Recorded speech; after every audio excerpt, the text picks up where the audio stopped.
संज्ञा पद polynomial y square plus 4y रे y स्क्वायर प्लस 4y पद भाव प्रकाशित।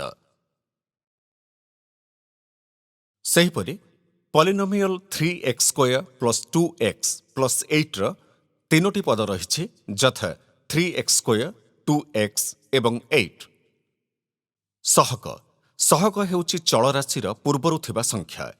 उदाहरण स्वरूप 2x रे 2। पॉलिनोमियल रे पॉली अर्थ बहु, पॉलिनोमियल अर्थ बहु पद विशिष्ट राशि। एक पद पॉलिनोमियल जथा 2x और 4x स्क्वायर को मोनोमियल कहा जाए। एठारे मोनो अर्थ एक।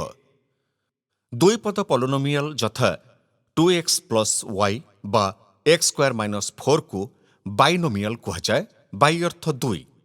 एक तीन पद विशिष्ट राशि को जथा 2x plus y plus z बा x to power 4 plus 4x square minus 4 को ट्राइनोमियल कहते। ट्राई अर्थ तीन।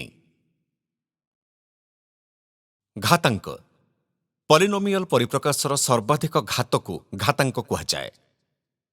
गोटिए पॉलिनोमियल र घातांक हेउछि सेही पॉलिनोमियल र सर्वाधिक घातांक।